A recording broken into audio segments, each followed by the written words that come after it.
Masu kallonmu da sauraronmu, muna yi muku maraba da sake kasancewa da mu a daidai wannan lokacin. Yau ma ga shi Allah ya kawo mu a Baroque Prime Concept, babban kamfani da ya fice kuma ya shahara a harkokin da suka shafi properties ko estate, wato duk wani harka da take da alaƙa da ƙasa.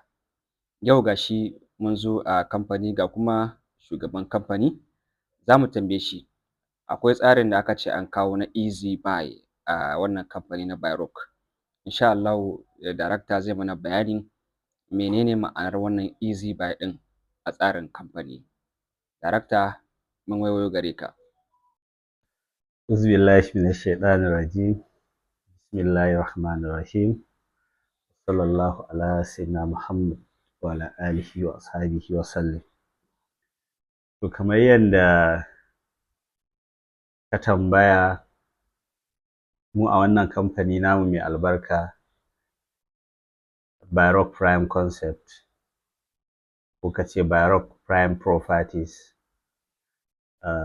muna da tsari wanda muke yi ko muke kawo al'umma don sauƙaƙa musu ta yanda za su mallaki ƙasa. Kamar yadda ka tambaya ka ce easy buy. Easy buy kalma ce ta Turanci wacce a taƙaice akan iya cewa buy now pay later, ma'ana ka sai abu yanzu amma biyan za ka biya shi daga baya. Wanda ita kanta kalmar easy buy ɗin a Hausance da ka faɗa in dai ka gaya Bahaushe yanzu, to ya san wani tsari ne ka kawo masa wanda za ka siyan masa da abu amma zai dinga biya a hankula a hankula. To kamar yadda ka sani ne, yanayin tattalin arziki yanzu a ƙasa da kuma yanayin yanda ake gudanar da harkokin kasuwanci, sai muka ga yana da muhimmanci kamar yanda sau da yawa wani lokaci za ka ga gwamnati tana ta ƙoƙari yaya za a yi al'umma su mallaki guri, su mallaki muhalli. To mu ma daga nan ɓangarenmu sai muka ga wace irin gudunmawa za mu bayar don a samu mun tallafa wa al'umma kuma mun tallafa wa gwamnati ta hanyar da mutane za su mallaki ƙasa mai daraja a cikin yanayi mai sauƙi a gare su. Shi ne muka kawo wannan tsari na easy buy, ma'ana ga filinmu nan ko ga estate namu nan akan farashi kaza amma za ka biya mu cikin lokaci kaza. So easy buy daman normally yakan fara maybe buy now pay later, ka biya a cikin wata 3, wata 6, wata 12, wata 18, highest har zuwa wata 30 duk ana yi. Kuma mu ma wannan kamfani namu duka muna da irin wannan offers ɗin. Ya danganta da locations ɗin ƙasar da kuma ya danganta da agreement da aka yi da kai akan wane tsari kake so. So a taƙaice dai wannan shi ne easy buy ta ɓangaren ƙasa kuma ta ɓangaren Baroque Prime Concept. To darakta, mun fahimci ma'anar easy buy, wato ka siya kuma ka biya kaɗan kaɗan bayan ka ajiye ɗan wani abu a cikin kuɗin. Yanzu masu sauraro za su so su ji wane irin hajoji kamfani ya baza kuma a waɗanne wurare ne wanda ya kawo wannan tsari na easy buy domin mutum ya mallaki hajar kamfani. Darakta, mun waiwayo gare ka. So a taƙaice dai gaskiya a ta ɓangaren mu Baroque Prime Concept muna da gurare wanda at least yanzu za ka iya cewa guda 4. Wasu direct namu ne na wannan kamfani namu mai albarka, wasu kuma mukan yi serving as an agent ne to one of our partners, su ma wanda suke da tsari irin wannan. Guraren a taƙaice su ne, muna da guri mai daraja wanda yake a Lengel Janguza, wanda in maybe ba ku manta ba a before there was a time da muka yi wajen filaye kusan guda 700 da wani abu. so yanzu akwai extension nasa a jikin waɗannan suke, su ma muna da filaye kusan guda 200 da wani abu, so su ma mun sa su akan wannan tsari. Bayan nan akwai Rectfield wacce ita ma a Janguza take, nan bayan Tabarakallah layout, bayan Renew Hope Estate, shi ma yana da tsari na irin wannan easy buy ɗin. Sannan bayan wannan at the same time dai a nan Langel ɗin muna da gidaje na Renew Hope, wannan wanda na federal government ne, wanda su ma suna kan tsarin easy buy ɗin. And then finally muna da kasuwa digital electronic market ta Hajaj wacce take akan New Road a unguwar Sabon Gari, wacce ita ma tana kan wannan tsari na easy buy. So waɗannan dai su ne a taƙaice locations ɗin da muke da su. Amma maybe zan ƙara bayani more especially akan wannan na Langel ɗin. Wannan na Langel ɗin filaye ne da suke da girman 40 by 40 feet, wanda suke a gurin da yake with the existing settlement already akwai neighborhood, akwai al'umma a gurin. Guri ne wanda aka yi masa aiki mai kyau, akwai falafalai, sannan akwai wutar lantarki already daman is already there, sannan guri ne wanda yake da wadataccen ruwa a ƙasa, wanda duk wanda Allah ya sa ya mallaki a wannan guri, waɗannan basics abubuwan dai ba shi da matsala da su. So wanda suke a Langel, a unguwar Ɗiɗiɗi, a garin Tofa local government, Janguza. So wannan shine a taƙaitaccen bayani ne dangane da location. To Darakta, kamar yadda ka zayyano mana irin kayayyakin da kamfani yake da su na gidaje da kuma filaye, musamman ma waɗannan filayen da ka ambato na sabuwar Abuja Langel. Mutane sun ji inda wurare suke da kuma yanayin tsarin wurin. Abin da za su tambaya shi ne, nawa ne ake biya kowanne fili, sannan kuma adadin tsawon wane lokaci mutum zai iya ɗauka yana biyan kuɗin da kaɗan har a mallaka masa fili. Okay, alhamdulillah. Kamar yadda na gaya ma na yi bayani a taƙaice nan ba da daɗewa ba,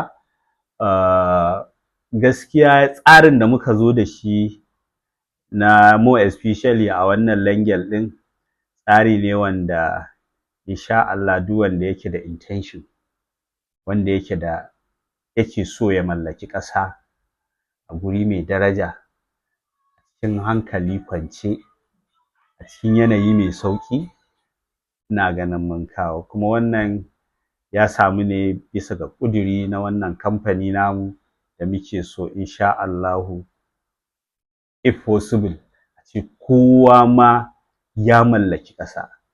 Tunda in ka duba amount ɗin da aka sa shine 2,700,000, 2.7 million naira only. Kuma wannan 2.7 million naira only ba cewa aka yi ka biya lokaci guda ba, ba cewa aka yi ka biya a wata 3 ba, ba cewa aka yi ka biya a wata 6 ba. A taƙaice sai muka yi tsarin da cewa duk wanda yake da sha'awa, yake da interest, yana so ya mallaki ƙasa dai tasa, so zai ba mu initial deposit na 200,000. Then muka yi masa splitting 2.5 ya biya mu a wata 25. Kaga ma'ana shekara 2 da wata 1 kenan, wanda ina ganin da wuya dai a cikin yanayi na waɗanda estate developers ko kuma masu harkar ƙasa ka samu kamfanin da ya kawo wannan yanayi mai sauƙi wanda kowa zai mallaki ƙasa. That means kenan kaga a 2.7 ɗin ka mallaki ƙasa a duk wata in dai za ka iya sa naira 100,000 a cikin account ɗin kamfani. So wannan shine dangane da abin da ya shafi amount da kuma tsari na easy buy na waɗannan filaye. To masha Allah, Darakta, kamar yadda ka gama zayyana wannan jawabin, abu na biyu shine wato ka san wasu mutanen kuma 'yan Najeriya ne amma ba mazauna Najeriya ba. Wasu suna Dubai, wasu suna Saudi Arabia, wasu suna Libya da kuma ma ƙasashen Turai, kuma suna so su mallaki kadarorinsu a nan gida Najeriya. Saboda sau da dama mutane suna samun matsala in an turo kuɗi a sai musu fili ko gida ko wani muhalli ko wata kadara mai amfani, sai ka ga an samu matsala, kuɗi sun lalace, kuma abu ne wanda ya shafi gida, ka ga ba za a ce za a yi ta zuwa ko da sauransu ba. Darakta, wane tsari kamfani ya yi wa mutanen da suke 'yan Najeriya ne sannan kuma mazauna ƙasar waje, shin za su iya mallakar waɗannan filaye cikin sauƙi da aminci na kamfani ko kuma ya abu yake? Mun waiwayo gare ka darakta. Yes. Alhamdulillah, maybe za a ga kana cikin yanayin wannan tambayar na ɗauko wani fayil. Wannan fayil ɗin ina mai so in tabbatar ma da cewa a yau ɗin nan, if possible, inda zan nuna ma wannan receipt ɗin, za a ga date ɗin yau ne, kuma wannan payment ɗin wacce take ƙoƙarin mallakar wannan fili ta hanyar easy buy ba mazauniyar ƙasar Najeriya ba ce, amma dai asali 'yan Najeriya ce, ko ba haka ba.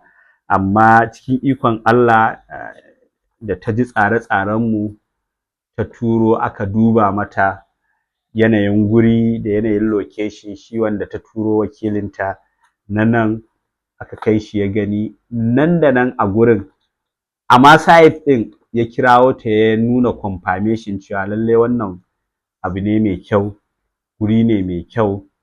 A lokacin ta turo mana kuɗi, wanda ka ga shi already ga receipt ɗinta an rubuta mata, an tura mata kuma kwafi ɗinta, sannan kuma shi za a bashi hard copy tunda ta amince mana cewa hard copy ɗin mu ba wa shi wannan wakilin nata. Already mun tura mata soft copy na receipt payment ɗin da ta yi na initial deposit.